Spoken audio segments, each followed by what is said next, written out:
They laughed at the quiet janitor cleaning the VA hospital floor. One of them even said, "Imagine wasting your whole life mopping floors." But seconds later, a Marine veteran noticed the way she stood during the national anthem, and suddenly the entire hallway went silent.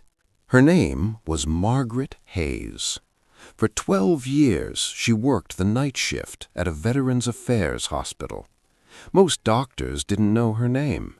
Many nurses barely noticed her. To them, she was just another maintenance worker, quietly cleaning the hallways before sunrise. Invisible, forgettable.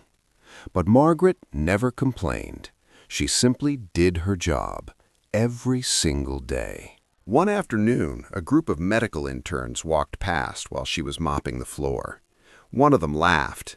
"Imagine spending your whole life doing this." Another added, "At least she's good at cleaning." The group laughed as they walked away. Margaret didn't look up. She didn't say anything. She simply kept mopping the floor. But someone else had heard the comment, a Marine veteran sitting nearby. And something about Margaret made him look twice. Every morning, at exactly 6 o'clock, the hospital speakers played the national anthem. When the music started, Margaret always stopped cleaning. She stood perfectly still, back straight, eyes forward, hand over her heart.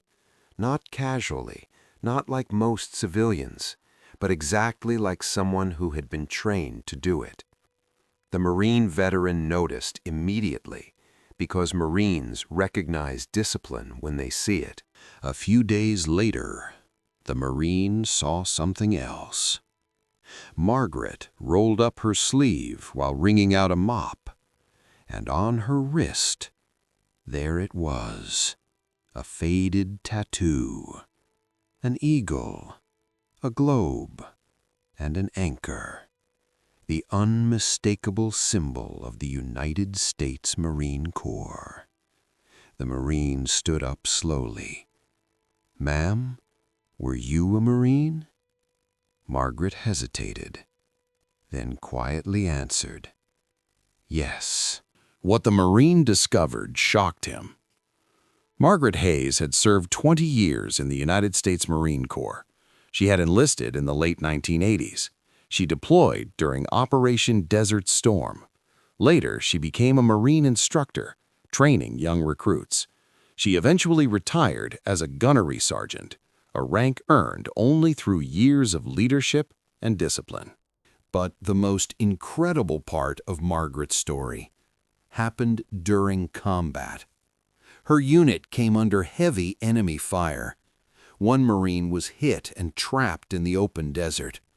Most soldiers would have stayed behind cover, but Margaret ran straight into the gunfire. She dragged the wounded Marine back to safety.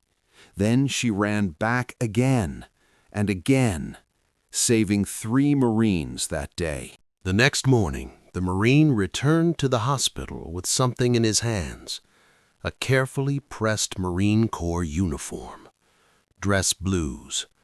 When Margaret put it on, everything changed. The same interns who had laughed the day before stood frozen, because the quiet janitor they mocked was a decorated United States Marine. One by one, the Marines in the hallway raised their hands in salute, and Margaret returned the salute perfectly, because some heroes don't tell their stories. They simply live with them.